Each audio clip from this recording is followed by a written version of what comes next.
ஓம் சாய்ராம். சகலம் சாய்பாபா என்னுடைய அன்பான வணக்கங்கள். பாபாவை நம்புகிறவங்களுக்கு அற்புதங்கள் நடந்துக்கிட்டே தான் இருக்குது. நம்ம எத்தனையோ அற்புதங்களை பார்த்துக்கிட்டே தான் வரோம். நம்பினவனுக்கு மட்டுமே கடவுள் இருக்கிறான், நம்பாதவங்களுக்கு கடவுள் இல்லை.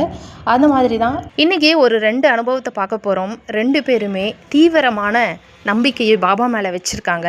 அந்த நம்பிக்கை வீண் போகவே இல்லை அப்படிங்கிறத அவங்களுடைய அற்புதம் வாயிலாக நம்ம புரிஞ்சுக்க போகிறோம். லைக் பண்ணிவிட்டு ஷேர் பண்ணுங்கள். வணக்கம். இது சகலமும் சாய்பாபா.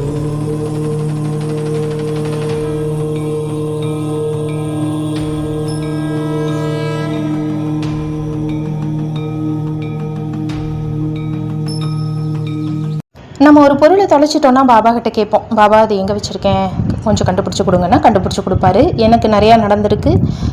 அதே போல் வீடியோ ஸ்டார்டிங்கில் சொன்ன மாதிரி நம்பினவங்களுக்கு பாபா இருக்காரு அப்படின்னு நம்புறவங்களுக்கும் இது நிறையா நடந்திருக்கு. நம்புறவங்களுக்கு மட்டும்தான் கடவுள் இருக்கான், நம்பாதவனுக்கு அது கல் தான். இப்போ நீங்கள் ஒரு விஷயம் எதையாவது தொலைச்சி அதை காட்டி கொடுக்க சொல்லி கேட்டாலும் செய்வார். அதே போல் ஏதாவது தப்பு நடக்குது, எனக்கு யார் அது அப்படின்னு காட்டி கொடுக்க சொன்னாலும் காட்டி கொடுப்பாரு. ஒரு 2 சகோதரிகள், ஒருத்தங்க பத்மா, போன வாட்டி நான் ஒரு 2 வீடியோ ஷேர் பண்ணியிருக்கேன், அவங்களுடைய கண்டினியூஷன் தான். அவங்க தன்னுடைய அனுபவத்தை ஷேர் பண்ணியிருக்காங்க. வீடு காலி பண்ணிவிட்டு வேறு வீட்டுக்கு போகிறாங்க. அப்போ வீட்டில் இருக்கிற திங்ஸ் எல்லாம் பேக் பண்ணுறாங்க. பேக் பண்ணி வச்சதில் சத்சரதம் எதில் போச்சு, எங்கே ஷிஃப்ட் ஆகி எங்கே இருக்குன்னு அவங்களுக்கு தெரியலை. அந்த சத்சரதம் எங்கே இருக்குங்கிறத பாபா எப்படி காட்டி கொடுத்தாரு அப்படிங்கிற ஒரு வாய்ஸ் நோட்டை நீங்கள் கேளுங்க. இன்னொரு அற்புதங்கள் என்னன்னாக்கா, நாங்கள் அயோத்தியப்பட்டினம் குடியிருந்தோம். 4 வருஷம் அந்த வீட்டில் நாங்கள் குடியிருந்தோம். எதுக்கான எங்கள் பிள்ளைங்க படிப்புக்காக அது கொஞ்சம் வீடு பக்கமாக இருக்கட்டும் அப்படிங்கிறதுக்காக நாங்கள் இந்தாண்ட வீடு வாடகை வீட்டுக்கு இருந்தோம். அப்போ நாங்கள் திங்ஸ் எல்லாம் எடுத்து வச்சுருந்தோம். பீரோ, கட்டில், எல்லா திங்ஸ் எல்லாம் எடுத்து வண்டியில் அடுக்கி வைக்கக்குள்ள பாபாவோட ஃபோட்டோ ஒரு பாக்ஸில், ஒரு அட்டைப்பொட்டியில் பாபாவோட ஃபோட்டோஸு, அவரோட புக்ஸு எல்லாம் ஒரு இதில் போட்டு எடுத்து வச்சு பேக் பண்ணி வீடு ஷிஃப்ட் பண்ணி வந்துட்டோம். நாங்கள் வந்துட்டு எல்லாம் பொருளாக எடுத்து வச்சிட்டோம். எடுத்து வச்சோன்னா பாபாவோட ஃபோட்டோஸும் இன்னொரு இதில் இருந்துச்சு, இன்னொரு இதில் அது எடுத்து வச்சுட்டேன். அப்போ இதில் எங்கள் பையனும் எங்கள் ஹஸ்பண்டும் எல்லாம் அடுக்கி வச்சுருந்தாங்க. 1 மாதம் ஆயிடுச்சு நினைக்கிறேன் எல்லாம் எடுத்து வச்சுட்டு. அப்புறம் என்னன்னா, பாபாவோட புக்கு எங்கே வச்சேன்னு எனக்கு தெரியலையே. பாபா புக்கு ஒரு அட்டைப்பொட்டியில் தான் வச்சேன். அது எங்கே வச்சேன்னு எனக்கு தெரியலையே. பாபா அந்த புக்கு எங்கன்னு தெரியல. புக்கு படிக்கலான்னு பாபாவோட புக்கு தொலைக ஆரம்பித்தேன். எங்கே வச்சேன்னு எனக்கு ஞாபகம் இல்லையே, எங்கன்னு தெரியலையே பாபா, அந்த புக்கு சாய் சத்சரி புக்கு ஞாபகம் இல்லையே அப்படின்னு சொல்லிட்டு, சரி எங்கே வச்சோ பார்க்கலாம், நாளைக்கு தொலை பார்க்கலாம் அப்படின்னு சொல்லிட்டு தான் படுத்துட்டேன். அந்த புக்கு ஒரு 4 நாளாக தொலைகிட்டு இருந்தால் அந்த புக்கு கிடைக்கல. ஏன்னா எங்கே வச்சுன்னு எனக்கு ஞாபகம் இல்லை.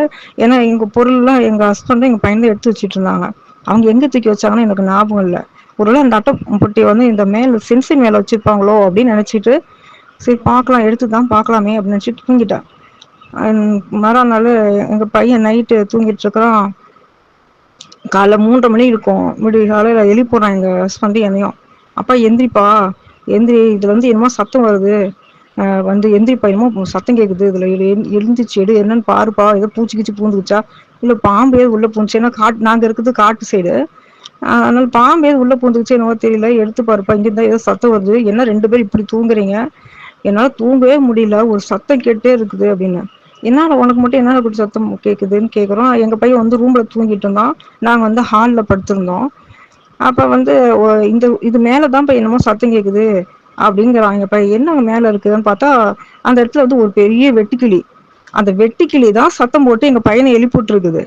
அது எங்களுக்கு கேட்கல, எங்கள் பையனுக்கு மட்டும் அந்த சத்தம் கேட்டுருக்குது. இவ்வளோ சத்தம் போடுறது, இதுல ஏதோ சத்தம் கேட்குது, 2 பேரும் அசராம தூங்குறீங்க, ஆனால் எனக்கு தான் அந்த சத்தம் கேட்டிருக்கு, உங்களுக்கு கேட்கவே இல்லையா ஆகத்தில் அப்படின்னு கேட்க. எங்களுக்கு துளி கூட சத்தமே கேட்கலடா குட்டி அப்படின்னு சொல்கிறோம். என்னப்பா இப்படி சத்தம் கேட்குது, இப்படி தூங்குறீங்க 2 பேரும், அது பாருப்பா, என்னமோ மேலே ஏதோ சத்தம் கேட்குது பாருப்பா அப்படின்னு சொல்கிறாங்க பையனும்.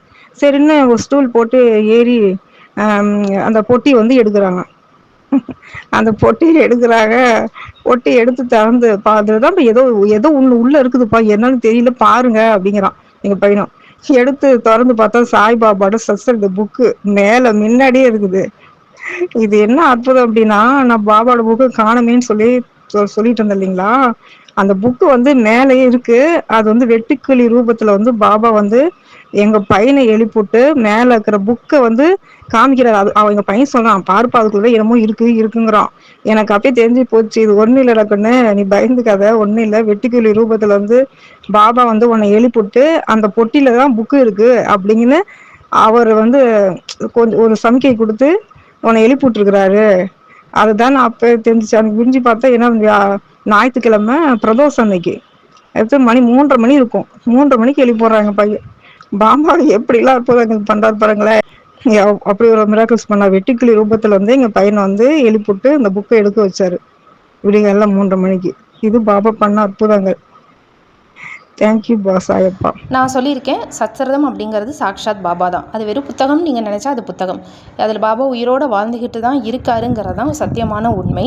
இப்போ அவரை போய்ட்டு ஒரு பெட்டியில் அடைச்சி எங்கேயோ தூக்கி அட்டாளியில் போட்டாச்சு. எங்கே இருக்குங்கிறது இவங்களால கண்டுபிடிக்க முடியல. நான் இங்கே தான் இருக்கேங்கிறத வெட்டுக்கிளி ரூபத்தில் வந்து சத்தம் பண்ணி காட்டி கொடுத்துருக்காரு. அப்படின்னா இதைத்தான் நான் சொன்னேன், பாபா இருக்காரு நீங்கள் நம்புனா அவர் ஒவ்வொரு நிமிஷமும் உங்கள் கூட இருக்கார். உங்களை சுற்றி நடக்கிற தப்பு தவறுகள் எல்லாமே உங்களுக்கு காட்டி கொடுப்பாரு. உங்களுக்கு யாராவது துரோகம் பண்ணுறாங்களா அதையும் காட்டி கொடுப்பாரு. உனக்கு இவங்க நல்லது செய்கிறாங்க, அவங்கள நீ நம்பு அப்படிங்கிறதையும் காட்டி கொடுப்பாரு. உனக்கு வந்து இவங்க கெட்டது செய்கிறாங்க, அவங்கள நீ நம்பாத அப்படிங்கிறதையும் காட்டி கொடுப்பாரு. நீங்கள் நம்ப உங்களால் பாபாவை நல்லா உணர முடியும். இதில் இந்த சகோதரி சொன்னது வேறு லெவலில் இருந்தது. இப்போ அடுத்தது இன்னொரு சகோதரி, அவங்க வந்து தன்னுடைய அனுபவத்தை ஷேர் பண்ணியிருக்காங்க. ஷீரடி போகணும் அப்படின்னு சொல்லி ஆசைப்படுறாங்க. ஆனால் இவங்க வந்து இது வரைக்கும் ஷீரடிக்கே போனதில்லைங்கிறாங்க. ஒரு தடவையாவது ஷீரடி போகணுங்கிறது என்னுடைய பேராசை அப்படிங்கிறாங்க. ஆசையல்ல, அது பேராசை. ஆனால் அப்படி ஷீரடி போகிறதுக்கு பிளான் பண்ணி டிக்கெட் போடலாம் அப்படிங்கிற போது சகோதரிக்கு ஒரு கனவு வருது. அந்த கனவில் பாபா என்ன சொன்னார் அப்படிங்கிறத நீங்கள் அவங்களுடைய வாய்ஸ் நோட்லேயே கேளுங்க. ஹாய் சிஸ்டர், எப்படி இருக்கீங்க சிஸ்டர்? இன்னைக்கு இந்த வீடியோ இன்னைக்கு போட்டிருந்தீங்களா, ரொம்ப அருமையாக இருந்தது சிஸ்டர். அதை பார்க்கும்போது எனக்கு என்னோட ரியல் லைஃப்லையும் 2 சம்பவங்கள் வந்து நடந்துச்சு. ஒன்று, பாபா வந்து கனவுலையும் பேசினாரு, இன்னொன்று வந்து ரியலாகவும் பேசினாரு. கனவுல வந்து என்ன பேசினார் அப்படின்னா, எனக்கு 9 வருஷமாக நான் பாபா கும்பிட்றேன் சிஸ்டர். இந்த 9 வருஷமாக இந்த செகண்ட் வரைக்கும் நான் ஷீரடியை போகணுன்றது அவ்வளோ பெரிய பேராசை. ஹஸ்பண்ட் கிட்ட ஒவ்வொருத்தர கேட்கும்போது பார்ப்போம் பார்ப்போம் தான் சொல்வார். ஆனால் இந்த தடவை இப்போ இந்த கொஞ்ச நாளைக்கு முன்னாடி நடந்தது தான். அப்போ வந்து நான் மறுபடியும் கேட்குறேன். அவர் சொன்னார், ஷீரடிக்கு வந்து நம்ம நினச்ச உடனே போக முடியாது, பாபா நினச்சி கூப்பிட்டாதான் நம்ம அங்கே போக முடியும் அப்படின்னாரு. அப்புறம் சரி, உன் ஆசைக்கு வேணா நான் ட்ரெயின் டிக்கெட் செக் பண்ணுறேன், பார்ப்போம், கிடைச்சா போயிட்டு வரலாம் அப்படின்றாரு. எனக்கு அவ்வளோ சந்தோஷமா இருந்தது. ஸோ ஷீரடிக்கு போகலாம் அப்படின்ட்டு இந்த பேச்சுவார்த்தை நடந்த ஒரு 2-3 நாளே வந்து எனக்கு ஒரு கனவு வருது. அந்த கனவுல ஹஸ்பண்ட் வந்து டிக்கெட் கிடைச்சிருச்சு, நம்ம ஷீரடி போக போறோம்னு சொல்றாரு. நான் வந்து என்ன சொல்றேன்னா, உடனே இல்ல டிக்கெட்டை வந்து கேன்சல் பண்ணுங்க, நம்ம இப்போதைக்கு போக வேணாம், நீங்க போட்ட டிக்கெட் வந்து கேன்சல் பண்ணுங்க அப்படின்றேன். அதுக்கு ஹஸ்பண்ட் கேட்குறாங்க, என்ன நீ தானே ரொம்ப அவ்வளோ ஆர்வமா இருந்த ஷீரடிக்கு போகணும்னு, இப்போ நான் திடீர்னு டிக்கெட்டை கேன்சல் பண்ண சொல்றப்ப, இல்ல என்னன்னு தெரியல, எனக்கு போக விருப்பம் இல்லை, நீங்க டிக்கெட்டை கேன்சல் பண்ணுங்க அப்படின்ட்டு கனவு வருது சிஸ்டர். இந்த கனவை தான் நான் ஹஸ்பண்ட் கிட்ட சொல்றேன். மறுநாள் சொல்லவும் 2 பேர் டிசைட் பண்றோம், அப்ப நம்ம போக வேணாம். பாபா வந்து கனவுல வந்து நானே பேசினாலும் பேச வச்சது பாபா தான். என்ன ரீசன் தெரியல, பாபா வந்து நம்மள வேணான்னு சொல்லிட்டாரு. கேன்சல் பண்ணுன்ற மாதிரி வந்துருச்சு கனவு. அதனால வேண்டாம், இப்போதைக்கு கேன்சல் பண்ணிடுவோம், டிக்கெட் அந்த பிளானே விட்டுட்டோம் சிஸ்டர். எக்ஸாக்ட்லி நாங்கள் எந்த டேல வந்து ஷீரடி போகணும், ட்ரெயின் டிக்கெட் புக் பண்ணணும்னு நினைச்சோமோ அந்த டேக்கு மறுநாள் எங்க பாட்டி வந்து தவறிட்டாங்க. ஸோ அந்த கனவை வந்து நான் அலட்சியப்படுத்திட்டு நாங்கள் சீரடி வந்து கிளம்பியிருந்தோம் அப்படின்னா அங்கேயும் போயிருக்க முடியாது, திரும்ப இங்கிட்டும் வர முடியாமல் மனசை குழம்பி போய் மாட்டிக்கிட்டு இருந்திருப்போம். ஸோ அவர் முன்னாடி நடக்க போகிறத முன்னாடியே, பின்னாடி நடக்க போகிறத முன்னாடியே சொல்லி அவங்க வந்து அலர்ட் பண்ணிட்டாரு சிஸ்டர். அது ஒரு விஷயம். இன்னொன்று வந்து என்ன அப்படின்னா, இந்த ரீசன்ட் டைமில் நடந்ததான், கிட்டத்தட்ட அந்த 1.5 மாதம், இந்த 2 மாதத்துக்குள்ள ரியலாகவே பாபா என்கிட்ட பேசினார். என்ன சொன்னார் அப்படின்னா, உனக்கு சீரடியிலேருந்து ஒரு பரிசு வரப்போகுது, அதுவும் உனக்கு அந்த பரிசு யார் கையால் கிடைக்க போகுதுன்னா, என்னோட பொண்ணு பிரீத்தி கையால் தான் உனக்கு அந்த பரிசு கிடைக்க போகுது, அதுவும் ஷீரடியிலேருந்து வரப்போகுது அப்படின்னு சொல்லி சொன்னார் சிஸ்டர். இது வந்து எனக்கு அடிக்கடி தோணிக்கிட்டே இருந்தது, இது என்ன பரிசு, திடீர்னு இவர் வந்து நம்ம கிட்ட எப்படி சொல்கிறாரே அப்படின்ட்டு யோசிச்சுட்டு இருக்கல தான் நீங்க ஷீரடி போயிட்டு வந்த அந்த வீடியோஸ்லாம் போட்டதுக்கு அப்புறம் கிவ் அவே கொடுக்குறீங்க, கபடி டைரி, சாய் சத் சரிதம், அதுக்கப்புறம் ஆர்த்தி புக், இது எல்லாமே. இதுவாத்தான் அவர் சொல்றாரோ அப்படின்னு தான் கபடி டைரி வந்து நான் போட்டேன். பட் அது எனக்கு கிடைக்கல. அப்புறம் எது பாபா சொல்லியிருப்பாரு அப்படின்ட்டு அப்படி நான் விட்டுட்டேன். நான் சரி இருக்கட்டும் அப்படின்னு விட்டுட்டேன்னா, இப்போ ரீசெண்டாக அன்னைக்கு நீங்கள் மெசேஜ் பண்ணீங்களா, இந்த மாதிரி அட்ரஸ் சென்ட் பண்ணுங்க சிஸ்டர். ஏன்னு கேட்கல, சந்தன துணி அனுப்பி வைக்கிறேன் அப்படின்னு சொன்னீங்களா? சந்தன துணின்னு சொல்லவுமே ஓகே, நீங்க நம்ம வீட்டில் அங்கே துவாரகமாயி பாபா இருக்கார்ல, அவர் க்ளீன் பண்ணிட்டு அந்த யாருக்கு வேணும் கேளுங்க, அந்த துணியை நான் அனுப்புறேன்னு சொல்லியிருந்தீங்களா? ஓகே, அந்த துணி தான் நமக்கு கிடைக்க போகுதுன்ட்டு நான் அப்படிதான் மைண்ட் செட் பண்ணி வச்சுட்டேன், அந்த துணி தான் வருது அப்படின்ட்டு. ஸோ கொரியர் பண்ணதுக்கப்புறம் நீங்கள் கொரியர் வந்ததுக்கப்புறம் நான் உங்கள்கிட்ட இன்ஃபார்ம் பண்ணுறேன்னா கொரியர் வந்துருச்சு சிஸ்டர் அப்படின்ட்டு. அப்போது நீங்கள் அடிச்சிங்க பாருங்கள் ஒரு மெசேஜ், சீரடியில் குருஸ்தானத்தில் கிடைச்ச சந்தன துணி அப்படின்னவும் எனக்கு தூக்கி மாறி போட்டுச்சு சிஸ்டர். பாபா சொன்னது அப்படியே நடந்துச்சு. அது உங்க கையால வந்து சீரடியிலிருந்து வந்தது அப்படின்றப்ப அது எவ்வளவு பெரிய பொக்கிஷம். அந்த பொக்கிஷத்தை வந்து நான் என் கையில அந்த வச்சு அந்த கொரியரோட நான் அப்படி இப்படி வச்சு பார்க்கையில ஒரு குழந்தைய கையில பிடிச்சிருந்த மாதிரி இருந்துச்சு சிஸ்டர். நமக்கு டெலிவரி ஆகி கையில ஒரு குழந்தை கொடுத்து நம்ம வாங்கணும், எவ்வளவு சந்தோஷம் இருக்கும். அதே சந்தோஷம் அந்த கொரியரை 2 கையால நான் பிடிச்சி வச்சிருந்தேன். ஸோ அந்த கொரியர் வந்த அன்னைக்கு நாங்கள் அவசரமா வெளியே போக வேண்டிய இது இருந்தது. அப்ப வந்து என்னப்பா, அந்த கொரியரை வாங்கி ஓரமா வைக்க எனக்கு விருப்பம் இல்லை. வந்திருக்க சந்தன துணி, அதை போய் எப்படி ஓரமா வைக்க முடியும், நம்ம எடுத்துட்டு பூஜை ரூம்ல வைக்கலான்ட்டு அவசரத்துல இப்படி ஓப்பன் பண்ணேன் சிஸ்டர். நீங்க பாபாவோட ஸ்டிக்கர், அந்த போட்டோ, கிரீன் கலர் ட்ரெஸ் போட்ட போட்டோ அனுப்பிட்டு இருந்தீங்களா, அதை வந்து அப்படியே இந்த பதட்டத்துல அவசரத்துல ஓப்பன் பண்ணிட்டு ஓப்பன் பண்ணும்போது அந்த அவரோட காலு மட்டும் இந்த கீழே கரெக்டா அந்த 2 காலு மட்டும் துண்டா அந்த ஸ்டிக்கர் கிழிஞ்சிட்டு வந்துருச்சு சிஸ்டர். பட் நான் பேனிக் ஆகவே இல்லை. ஏன்னா நிறைய உங்க வீடியோஸ் பார்த்து நிறைய விஷயங்கள் என்னென்ன நல்லா பக்குவப்படுத்திக்கிட்டேன். அப்போ நான் அவட்ட பேசுறேன், பாபா நீங்க இதுக்காக தான் வீட்டுக்கு வந்தீங்களா, எங்களோட கர்மாவை நீங்க வாங்கியிருக்காக தான் வீட்டுக்கு வந்தீங்களா? வந்த செகண்ட் ஓபன் பண்ணி பார்க்கையிலேயும் காலு 2 இது வரும்போது அப்ப எங்களுக்கு ஏதோ ஒரு ஆபத்து வர நேர்ந்திருக்கு. அந்த ஆபத்தை நீங்க வாங்கிக்கிறதுக்காக தான் நீங்க வந்திருக்கீங்களா சாய்பாபான்னு நினைச்சிட்டு நான் வச்சு கண்ணீர் தாரையா ஊத்துது சிஸ்டர் எனக்கு. இதுக்காக நீங்க வீடு தேடி வந்தீங்களா அப்படின்ட்டு. அதுக்கப்புறம் அவரை பத்திரமா அந்த ஸ்டிக்கர் எல்லாம் ஜாயின் பண்ணி ஒட்ட வச்சு நான் இன்னைக்கு வரைக்கும் அந்த குருஸ்தானில் கிடைச்ச சந்தன துணி வச்சு பூஜை பண்ணி பொக்கிஷமா பாதுகாத்து வச்சுட்டு இருக்கேன் சிஸ்டர். Thank you sister. ஸோ எப்படி இருந்துச்சு?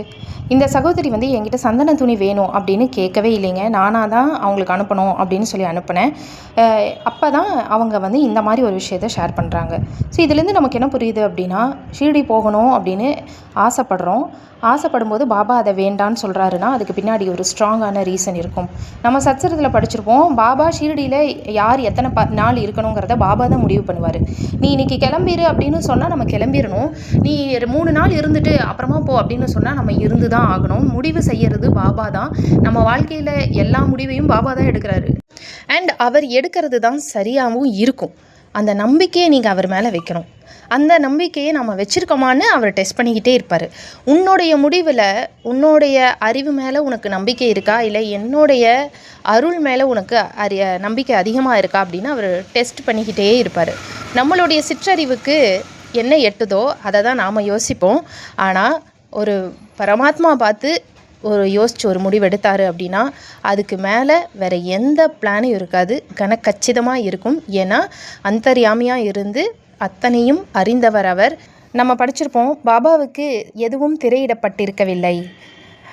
உள்ளங்கையில் இருக்கும் நெல்லிக்கனியைப் போல் அனைத்தையும் அறிந்தவர். நடப்பது, நடந்தது, நடக்கப் போவது என அனைத்தையும் அறிந்தவர் அவர் அப்படின்னு நம்ம சத்திரத்தில் படிச்சிருப்போம்.